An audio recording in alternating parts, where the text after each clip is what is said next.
चलो guys, then again important topic, demand and recovery. तो देखो इसके नाम से ये समझ में आता है ये चैप्टर क्या होना चाहिए। डिमांड, डिमांड मतलब क्या? डिपार्टमेंट जो है, अगर आपने प्रॉपर टैक्स नहीं भरा तो आपसे डिमांड कर सकती है, डिमांड नोटिस भेजती, डिमांड नोटिस, ओके, और उसकी फिर रिकवरी करेगी।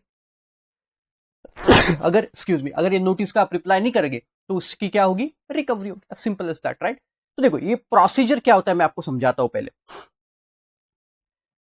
दो विंग होते, एक होता है एडजुडिकेशन विंग, एडजुडिकेशन विंग, और दूसरा होता है एपिलेट विंग, एपिलेट विंग होता है। तो ये लोग क्या करते हैं एडजुडिकेशन विंग वाले?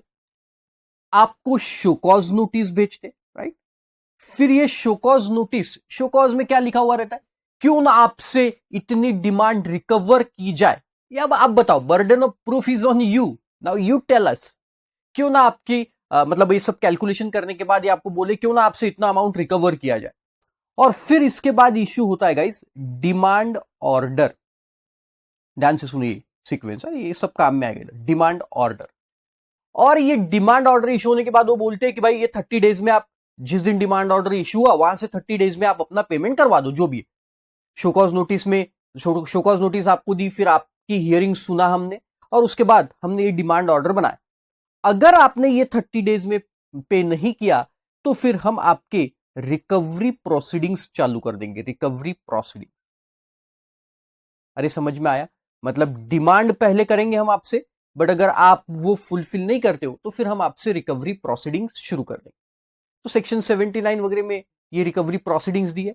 और डिमांड ऑर्डर कैसे होगा वो 73, 74 में अपन अब देखते चलेंगे। ओके, तो देखो पॉइंट, दो विंग एडजुडिकेशन, तो पहले एडजुडिकेशन ये सब काम करेगा, शोकॉज नोटिस या आपका डिमांड ऑर्डर जो है, ये कौन? एडजुडिकेशन। और आपको अगर ये एडजुडिकेशन विंग ने जो ऑर्डर इश्यू किया इसके ऊपर कोई कंप्लेंट है तो आप एपिलेट अथॉरिटी के पास जाओ, अपील करो वहां पे, राइट? तो देखो, adjudication authority means authority competent to pass the order और डिसीजन अंडर दिस एक्ट। तो दिस इज द अथॉरिटी जो डिसीजन पास करती है या ऑर्डर पास करती है, but not include CBIC, revisional authority, मतलब ये सीबीआईसी है या रिविजनल अथॉरिटी है, अथॉरिटी फॉर एडवांस रूलिंग, ये एपिलेट अथॉरिटी, ये सब एडजुडिकेटिंग अथॉरिटी नहीं है, नहीं है। For advance ruling appellate authority GST appellate tribunal, जीएसटैट या नेशनल एंटी प्रॉफिटरिंग अथॉरिटी, ये सब एडजुडिकेशन अथॉरिटी नहीं होगी। Okay, simple. अब देखो यहां से चालू है एडजुडिकेशन अथॉरिटी का ऑर्डर जो मैंने बताया आपको। तो there are two section guys basically, एक 73 है और एक 74। पहले दोनों का डिफरेंस आप समझ लो, राइट? तो देखो क्या बोल, अगर आपने टैक्स इवेजन किया है, right, tax evasion, tax evasion, तो टैक्स इवेजन फिर ये दो सेक्शन में कवर होगा, एक तो 73, 74। पहले समझ लो पूरा, 2 मिनट में फिर वो पढ़ लेंगे। तो सर ये 73 क्या है और 74 सेक्शन क्या है? सेक्शन 73 और सेक्शन 74 है क्या? तो उन्होंने क्या बोला, अगर ये टैक्स इवेजन आपने जो किया है ये other than for the reason of fraud, wilful misstatement, wilful misstatement, fraud, wilful misstatement, या फिर सप्रेशन ऑफ फैक्ट्स है, सप्रेशन ऑफ फैक्ट्स। फ्रॉड तो मालूम है आपको, चीटिंग करना, विलफुल मिसस्टेटमेंट, जानबूझ के गलत इंफॉर्मेशन देना, suppression of the facts, facts को दबा के रखना, छुपा के रखना, मतलब आपको मालूम है वो फैक्ट्स लेकिन आप बता नहीं रहे हो। जैसे देखो कोई लड़की आपको देखने के लिए आई, शादी की उम्र हो गई, लड़की देखने के लिए आई, और अब वो लड़की ने आपको पूछा कि भाई आज तक तेरे कितने लफड़े थे? तो आपने बोला आपको थे तो वैसे 8-10, लेकिन आपने बोला कोई भी लफड़ा, मैं बहुत सीधा साधा इंसान हूं, चेहरे से नहीं दिखता क्या, बहुत सीधा साधा इंसान, एक भी लफड़ा नहीं। तो ये क्या हो गया? ये सप्रेशन ऑफ द फैक्ट हो गया, मालूम हो कि आप चीजों को दबा रहे हो, that is suppression of the fact. But हाँ, उसने पूछा ही नहीं हमको, उसने पूछा नहीं, हमने बताया नहीं, तो this is not suppression of fact, right? अगर वो पूछ के हम नहीं बता रहे तो फैक्ट्स को दबा रहे, हम दबा के रख रहे। लेकिन अगर उसने पूछा ही नहीं तो हम क्यों बताए भाई कि हमारे 8-10 थे या 50-60 लफड़े थे, तो हमने कुछ बताया नहीं। अरे समझ में आया, this is suppression of the fact. Okay, so अगर आपने जो टैक्स, दिमाग में ऐसे ही एग्जाम्पल पैदा हो जाते हैं है ना, आपके एज के स्टूडेंट को अगर एक जगह पकड़ के रखना है ना तो ये ऐसे ही एग्जाम्पल देना पड़ता है, अदरवाइज आप कहाँ टैक्स जैसे सब्जेक्ट में एक जगह बैठेंगे। एनीवेज देखो, ये टैक्स इवेजन जो है, ये टैक्स इवेजन अगर अदर देन, ध्यान से सुनना, other than fraud, wilful misstatement, suppression of the fact, इनके वजह से तो फिर सेक्शन 73 एप्लीकेबल होगा। मैं इसे सिंपल लैंग्वेज में बोल सकता हूं फिर एरर और ओमिशन से, मतलब आप जानबूझ के ये सब नहीं कर रहे हो, गलती से हो गया, एरर और ओमिशन है ये सब।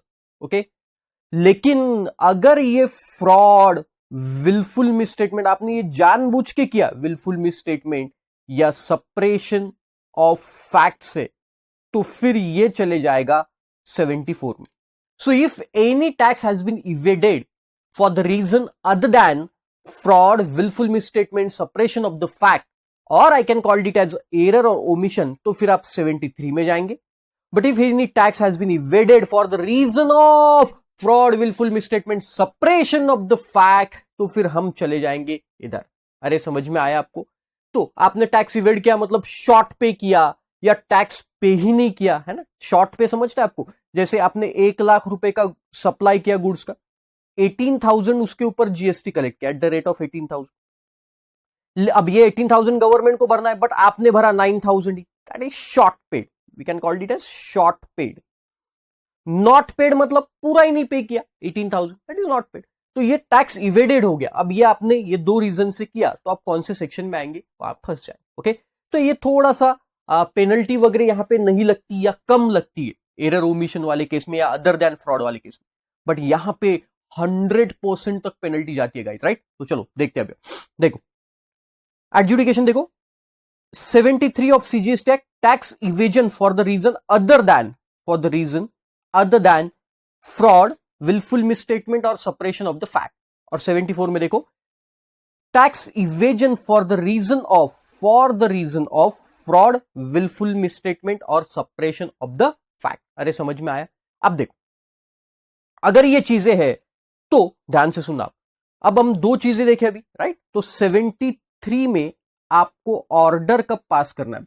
ऑर्डर, ये जो डिमांड ऑर्डर है, डिमांड ऑर्डर, ये कब तक पास होगा? ध्यान से सुनना, राइट। देखो, तो अब जिस साल का आपका रिकवरी है वो ईयर देखेंगे अपन। ध्यान से सुनना, ये ऑर्डर की बात करो अपन, नोटिस की नहीं, डिमांड ऑर्डर की बात बता रहा हूं। ओके, ये आपका जो भी ईयर है जहां का आपका रिकवरी प्रोसीडिंग या डिमांड ऑर्डर है, डिमांड या रिकवरी है आपकी ये ईयर की, राइट, डिमांड या रिकवरी है, तो इसका आप एनुअल रिटर्न का डेट देखेंगे 31। लेट से ये ईयर है 21, 22, तो इसका एनुअल रिटर्न आपको मालूम है 31 दिसंबर 22 तक फाइल करना है, राइट। और यहां से 5 साल, अब सॉरी यहां से 3 साल, 3 इयर्स मतलब कब? 22 से 25 तक, 31 दिसंबर 25 तक डिमांड ऑर्डर इशू हो सकता है, डिमांड ऑर्डर इशू हो सकता है, राइट। और ध्यान से सुनो, यहां से 3 महीने पहले तक, मतलब यहां से 3 महीने पहले तक, I can called it as 2 years and 9 months, 2 years and 9 months from date of या due date of filing annual return, यहां तक शो कॉज नोटिस इश्यू हो सकता है। अरे पहले शो कॉज नोटिस इश्यू होगी, बताया था आपको, और फिर डिमांड ऑर्डर इश्यू हो गया, तो मैंने पूरा ही बता दिया आपको। देखो, तो जिस साल का डिमांड या रिकवरी है उस साल का एनुअल रिटर्न आपको देखना है। वहां से 3 साल तक क्या हो सकता है बेटा? डिमांड ऑर्डर इश्यू हो सकता है। और वो डिमांड ऑर्डर के जस्ट 3 महीने पहले तक शो कॉज नोटिस इश्यू हो जाना चाहिए। अरे ऑफ कोर्स, अदरवाइज फिर रिकवरी प्रोसीडिंग या डिमांड ऑर्डर कैसे इश्यू करेंगे? तो यहां मतलब 3 इयर्स के 3 महीना पहले, मतलब कितना? 2 years 9 months from the due date of filing annual return तक आपका शो कॉज नोटिस इश्यू हो जाना चाहिए। तो देखो वहां पे वही बोलता है। Time limit for issue of show cause notice, हमें यहां ऑर्डर का नहीं, मैंने ऑर्डर का भी बता दिया आपको। Time limit for issue of show cause notice कितना है? 2 years and 9 months। कहां से देखो? From the due date of furnishing of annual return to which tax evasion relates to the date of erroneous refund relates.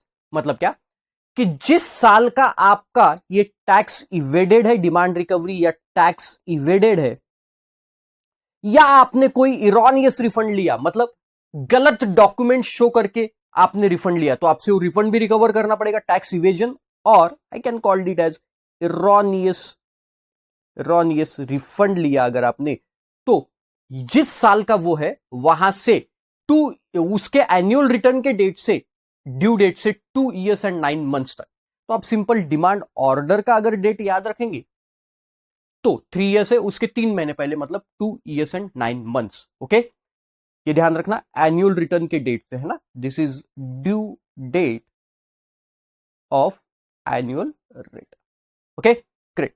अब 74 में क्या है? 74 में भी सेम, देखो जैसे ये आपका ईयर जैसा हमने बताया, इसमें आपने टैक्स इवेडेड किया, टैक्स इवेडेड, और we can say erroneous refund. Okay, तो इसका एनुअल रिटर्न देखेंगे आप, इसका annual return, this is due date of annual return. Okay, 21-22, तो हमने 31 December 22 is your due date of annual return, right.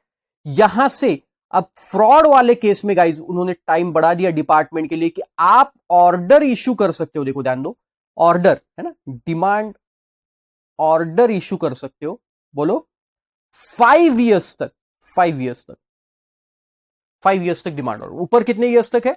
3 years तक। यहां उन्होंने टाइम दे दिया 5 years from the due date of annual return. और शो कॉज नोटिस कब तक? इससे 6 महीने पहले तक, मतलब यहां से यहां तक, that is I can call 4 years and 6 months from due date of annual return. अरे समझ में आया? सिंपल। 5 साल तक टाइम दिया, क्योंकि फ्रॉड के केस में इन्वेस्टिगेशन करने को टाइम लगता है, इसलिए उन्होंने टाइम बढ़ा के दे दिया, राइट। तो चलो देखो वहां पे लिखा है sir, time limit for show cause notice 4 years and 6 months, और उसको भी देखो ये कर्ली ब्रैकेट इधर किया है, same time from the due date of annual return. अरे समझ में आया? या जिस साल आपका इरोनियस रिफंड है वहां से 5 years तक ऑर्डर का समय, यहां पे आप लिख लो ऑर्डर 5 years, और इधर ऑर्डर 3 years। अगेन उसके लिए डेट्स सेम है। शो कॉज नोटिस की ये आपको दे दी, शो कॉज नोटिस की डेट, राइट, सिंपल, राइट। चलो नाउ पेनल्टी देखो, summary of penalties, show cause notice, right.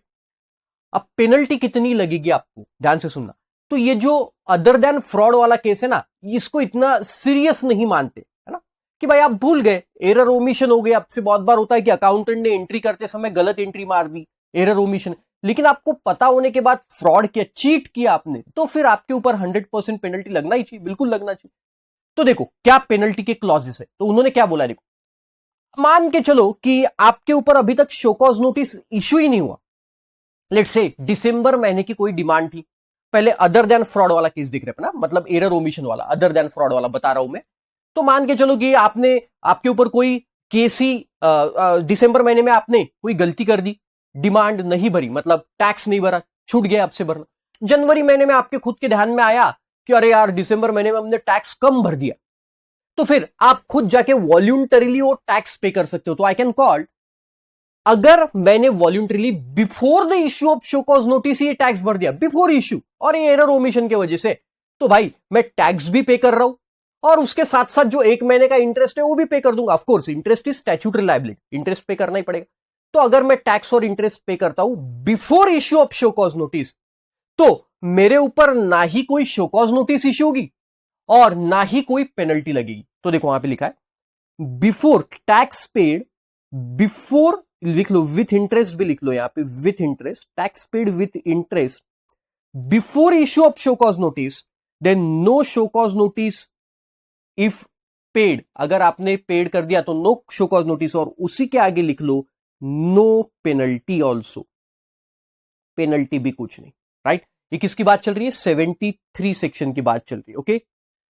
मान के चलो अगर आपके ऊपर शो कॉज नोटिस अब इश्यू हो गया, अब आपने खुदों के पे नहीं किया, शो कॉज नोटिस इश्यू हो गया।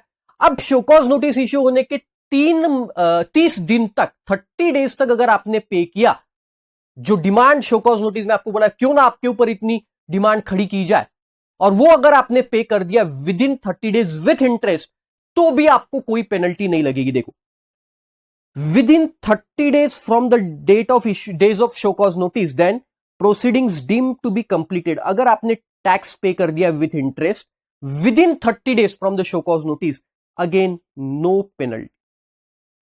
ये एरर ओमिशन का केस है गाइज, यहां आपने फ्रॉड में नहीं किया इसलिए आपको इतनी सारी छूटे, पेनल्टी आपको नहीं लगा रहे।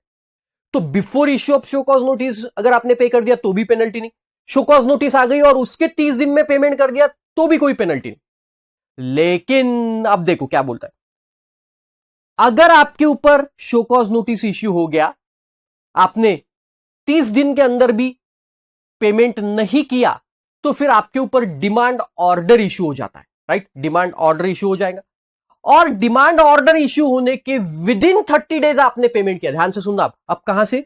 डिमांड ऑर्डर से। This is demand order date, demand order, और यहां से आप 30 डेज में पेमेंट करते हो, 30 दिन में 30 डेज, कहां से? इस दिन से 30 डेज में पेमेंट करते हो, या फिर एरर वाली केस में इसके बाद भी कभी भी 30 डेज में पेमेंट करते हो, एनी टाइम। देखो यहां पे लिखा है दोनों में, विद इन 30 डेज टैक्स पे किया आपने, या after 30 days of the order. यहां पे ऑर्डर की बात कर रहे, ऑर्डर की बात कर रहे, देन मैक्सिमम पेनल्टी देखो कितनी हो जाएगी, 10% ऑफ द टैक्स और 10,000 विच एवर इज हायर। 73 खत्म, एकदम सिंपल। पेनल्टी क्या है बताओ, फास्ट बताओ क्या है पेनल्टी।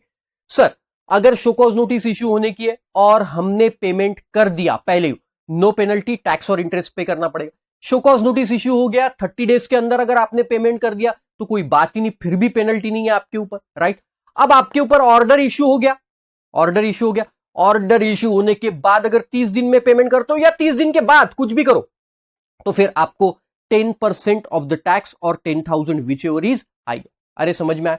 तो सर इसको अलग अलग क्यों किया, एक में क्यों नहीं रखा? बेटा वो इसलिए क्योंकि 74 का टेबल भी इधर ही दिया है ना, इसलिए उसको अलग अलग किया। अरे समझ में आया? देखेंगे अब, राइट। तो ये हो गया एरर ओमिशन वाला केस। 10% ऑफ द टैक्स मतलब टैक्स है, मान के चलो मेरा 2 लाख रुपए, एग्जाम्पल टैक्स 2 लाख रुपए है मेरा, 2 लाख रुपए, तो 2 लाख का 10% करेंगे, 10% इट इज 20,000 और 10,000 which ever is high. Sir दिमाग में एक क्वेश्चन है, मैं पूछा, क्या स्टूडेंट बोले सर देखो डिमांड तो है, डिमांड है लेट्स से 20,000, इंटरेस्ट है उसके ऊपर, सॉरी डिमांड है 2 लाख, इंटरेस्ट है उसके ऊपर 50,000, तो पेनल्टी कितनी लगेगी बताओ? आफ्टर ऑर्डर पे कर रहे तो पेनल्टी 2,50,000 का 10% करेंगे गाइस, या 2 लाख का 10% करेंगे? हमेशा याद रखना जो पेनल्टी है वो सिर्फ टैक्स अमाउंट पे रहेगी, इंटरेस्ट अमाउंट पे नहीं। मतलब आप 2 लाख का 10% करोगे, दैट इज 20,000, तो आपको पे कितना करना पड़ेगा? तो ये 2 लाख तो पे करना ही पड़ेगा टैक्स, राइट। ये 2 लाख प्लस आपको 50,000 का इंटरेस्ट भी पे करना पड़ेगा, प्लस आपको 20,000 की पेनल्टी पे करना पड़ेगा। अरे समझ में आया? ऐसा रहता, ओके। और आपका डिमांड है 80,000 का, 80,000 का 10% 8,000 और 10,000 विच एवर इज हायर, तो 10,000 पे करना, ओके। सर एक छोटा सा क्वेश्चन है, वैसे तो दिमाग में नहीं आना चाहिए बट कुछ लोगों के आया है, मुझे मालूम है। क्वेश्चन ये है सर, शो कॉज नोटिस के इश्यू होने से पहले अगर पेमेंट किया तो पेनल्टी नहीं है, विद इन 30 डेज भी किया तो भी पेनल्टी नहीं। अब मान के चलो शो कॉज नोटिस इश्यू हुई और उसके हमने 40th डे पेमेंट किया, 40 दिन, लेकिन अभी डिमांड ऑर्डर बनने का है, डिमांड ऑर्डर बनने का है, और आपने 40वें दिन पेमेंट कर दिया शो कॉज नोटिस इश्यू होने के बाद, कितनी पेनल्टी लगेगी? जीरो। अरे समझ में, क्योंकि पेनल्टी तभी चालू हो रही जब आपका ऑर्डर बन गया। यहां से क्लियर हो रहा है, with in 30 days of order है, मतलब पेनल्टी तभी चालू हो रही जब आपका ऑर्डर आ गया, ऑर्डर से पहले पेनल्टी नहीं है, ओके। चलो देन अब 74 देखते, 74 में क्या? अब वही केस, लेकिन अब ये फ्रॉड वाला है। अगर आपने वॉल्यूंटरीली पे कर दिया डिमांड, आपके ऊपर, आपको मालूम चल गया कि भाई वॉल्यूम हमसे गलती हो गई, हमने भरा नहीं, और शो कॉज नोटिस अभी इश्यू होने के before the issue of show cause notice अगर आपने टैक्स इंटरेस्ट पे कर दिया तो आपको शो कॉज नोटिस इश्यू होने से पहले सिर्फ 15% ऑफ टैक्स पेनल्टी पे करना है। पेनल्टी कितनी? 15% of tax if no show cause notice has been issue.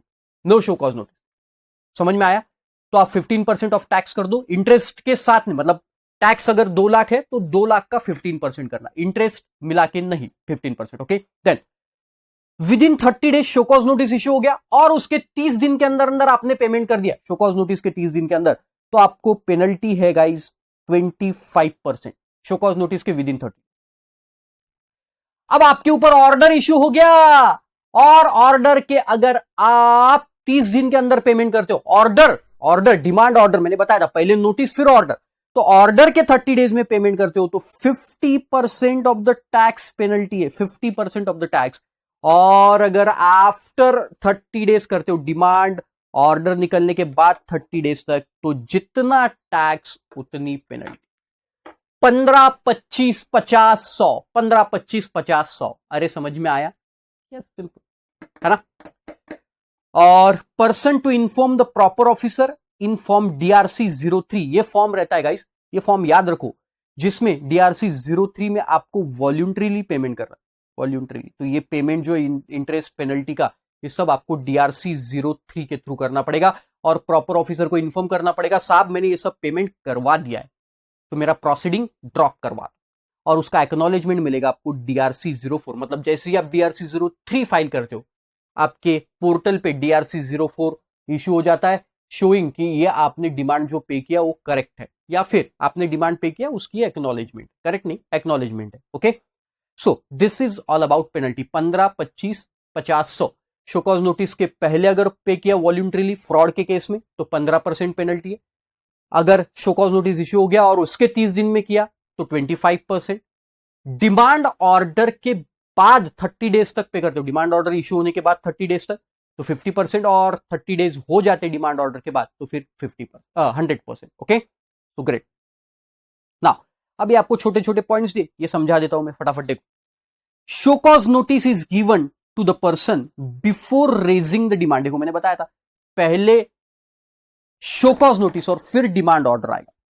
Through the issuance of order to show cause why the dues have not been recovered from him, क्यों ना आपसे due recover किया जाए। And after receiving the reply of show cause notice the proper officer issues the order. Of course, तो आपसे reply मिल गया, आपका reply सुना, आपके रिप्लाई देखा हमने और सब कुछ जान के फिर आपके ऊपर डिमांड ऑर्डर इशू कर दिया।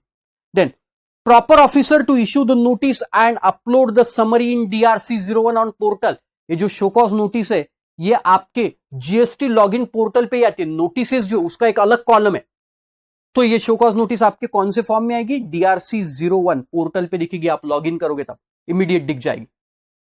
Then next, it is pertinent to note that if the person has self-assessed tax liability, then he is required to pay the same within 30 days for becoming due.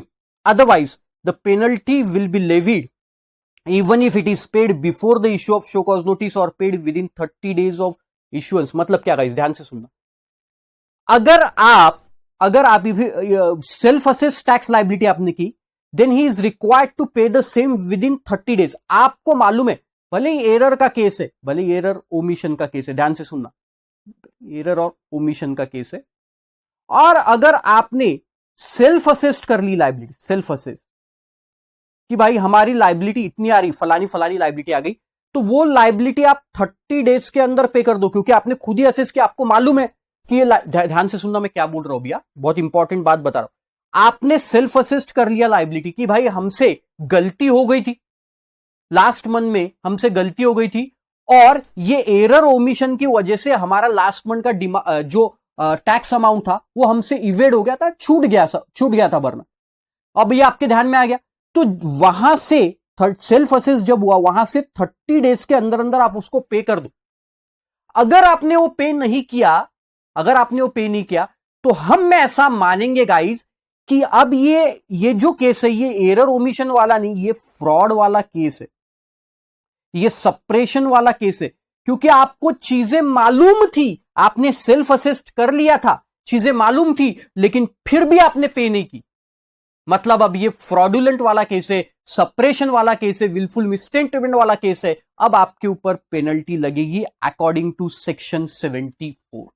अब वो point पढ़ो, देखो समझ में आएगा। देखो, it is pertinent to note that, आप note करो, if the person has self assessed tax liability, आपको मालूम है it is self assessed, then he is required to pay the same within 30 days becoming due. Otherwise, penalty would be levied even if before the issuance of show cause notice or paid within 30 days of issuance of show cause notice.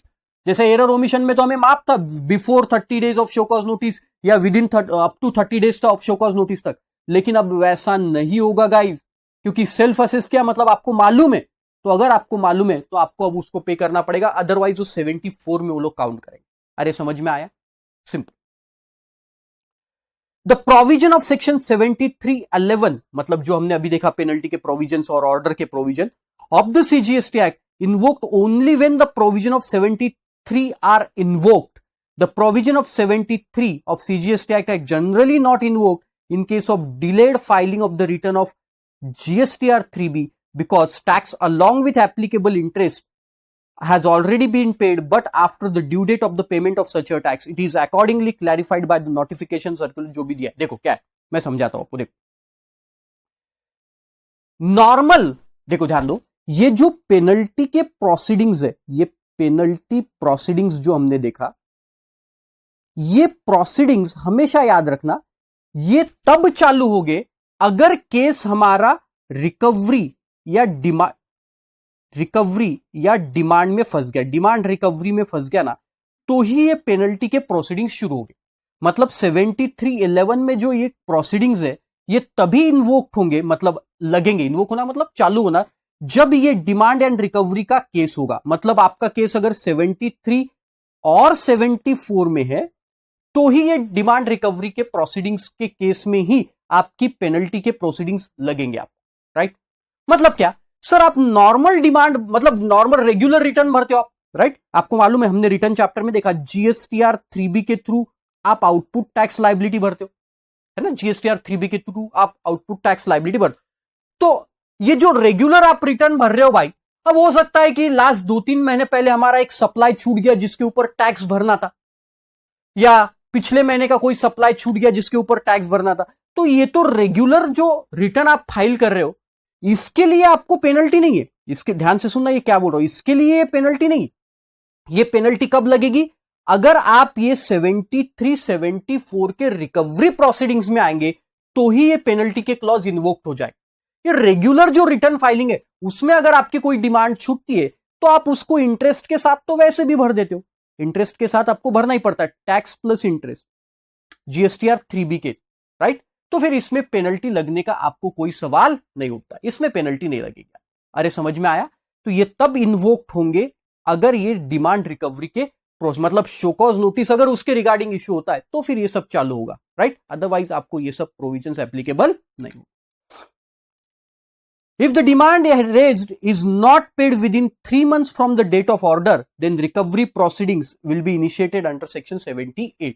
तो आपके ऊपर अब order issue हो गया और order के बाद 3 महीने तक भी आप पेमेंट नहीं करते हो, पेमेंट नहीं करोगे तो आपके ऊपर रिकवरी प्रोसीडिंग शुरू हो जाएंगे। ऑफ कोर्स रिकवरी मतलब अटैचमेंट, प्रॉपर्टी अटैच करेंगे या देखेंगे अपन रिकवरी आगे है तो रिकवरी कैसे। तो पहले तो अपन डिमांड के सेक्शंस देख रहे, तो डिमांड ऑर्डर आपके ऊपर इश्यू हो गया तो 3 महीने के अंदर अंदर उसका पेमेंट आप करवा दो, otherwise recovery proceeding we will initiate.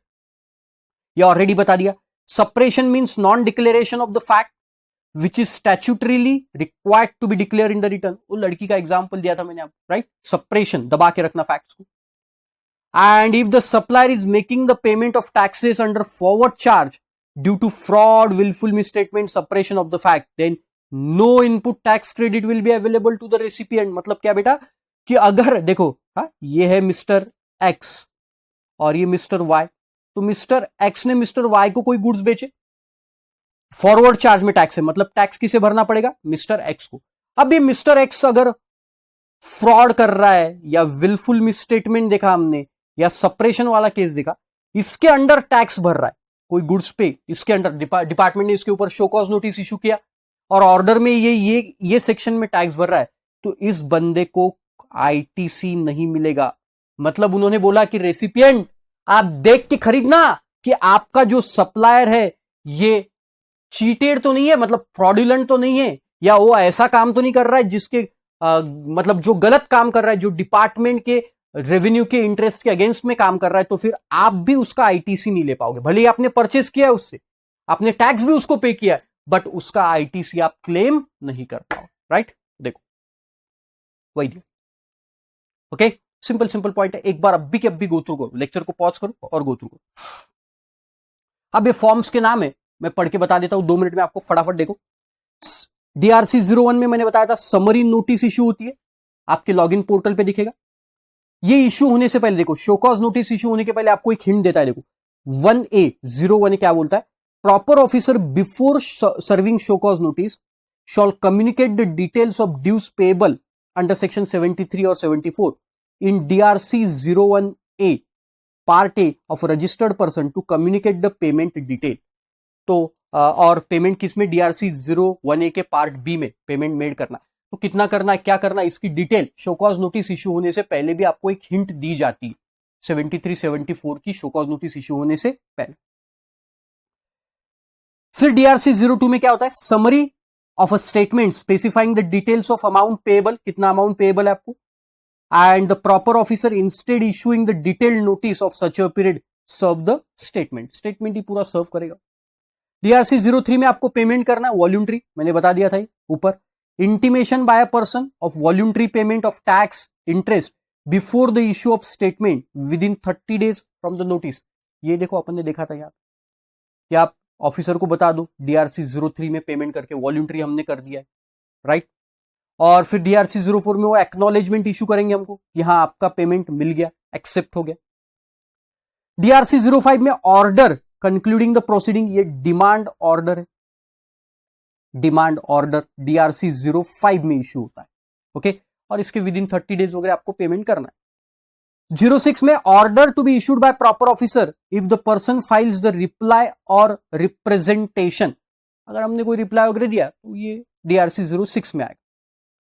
7 में summary of such order shawl be uploaded electronically, summary मतलब क्या कि इसमें टैक्स कितना, इंटरेस्ट कितना, पेनल्टी कितना, क्यों लगाया, क्या लगा, इसकी पूरी समरी दी रहेगी।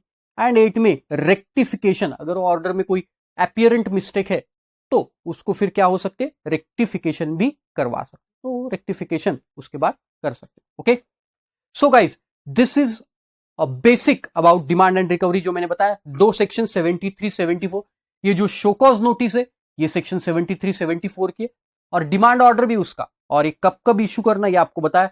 3 इयर्स में डिमांड ऑर्डर इशू हो जाना चाहिए, एनुअल रिटर्न के ड्यू डेट ऑफ फाइलिंग से 3 इयर्स, और 2 इयर्स 9 मंथ्स में 73 की नोटिस, और 74 की 4 years 6 month, demand order 5 years, right. और फिर पेनल्टी 15 25 50 100, इधर पेनल्टी कुछ भी नहीं लगेंगे डिमांड ऑर्डर इशू होने तक, और डिमांड ऑर्डर एक बार इशू हो गया या इशू होने के बाद 30 डेज में आपने पेमेंट कर दिया तो फिर गाइस कितना, 30 डेज बोलो या 30 डेज के आफ्टर भी 10% और 10,000 विच एवर इज हाइयर, इतना आपको क्या लगेगा गाइस, पेनल्टी लग जाएगा। और फिर ये छोटे छोटे पॉइंट्स मैंने एक्सप्लेन किया with form. Okay, thank you.